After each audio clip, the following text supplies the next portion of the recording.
As the first video with this nicer avatar, I couldn't think of anything fancy, so I decided to just make a dumb video about iOS 7 because there aren't enough of those. So, why iOS 7? Well, in the legacy space, everyone loves to focus on just iOS 6 because that's the last skeuomorphic iOS and has the best compatibility of the skeuomorphism era and so on and so on. However, every other version of iOS can't get called iOS 6. So who's the real winner here? iOS 7 has a certain charm to it that iOS 6 just doesn't have. The charm of feeling almost modern, but significantly less polished and refined like iOS 12 and newer are. I'm not going to go off the deep end and say that iOS 7.0's boxy dialer and power menu are the pinnacle of design, but they do have some charm that was lost somewhere along the journey. iOS 7 just feels nice, and with the stock animation speeds, it knows, and it wants you to stop and enjoy the beauty. Smell the fresh 2013 air. But then it doesn't get in your way with tiny touch boxes designed for children when you actually want to use the device. iOS 7 also still has many helpful and cool jailbreak tweaks, such as no slow animations to push the delay just a little bit down on the pretty animations, or flip control center to take full advantage of the control center, or even one of the multiple theme engines that support iOS 7, since there are multiple, unlike iOS 6. But what about third-party apps?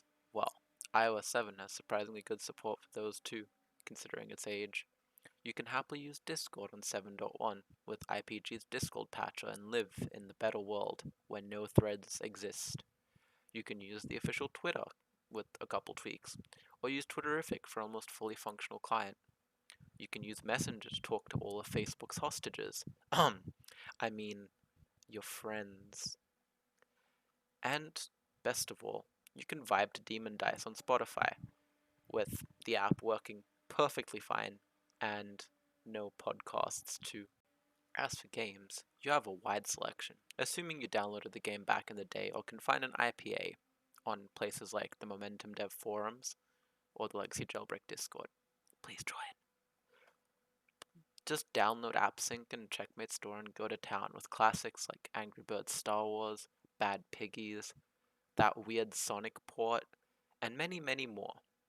In fact, some games may even run better on iOS 7 than they do on iOS 6 simply because their last updates before being abandoned were with iOS 7 in mind. In the words of Tim Apple, it just works.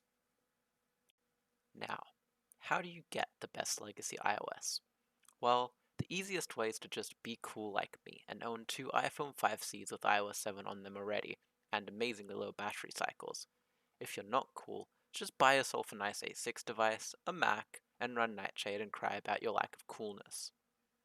Or you can just use CoolBooter on any device that supports iOS 7 if you're lazy like that. So that's iOS 7, the best legacy iOS and the destroyer of iOS 6.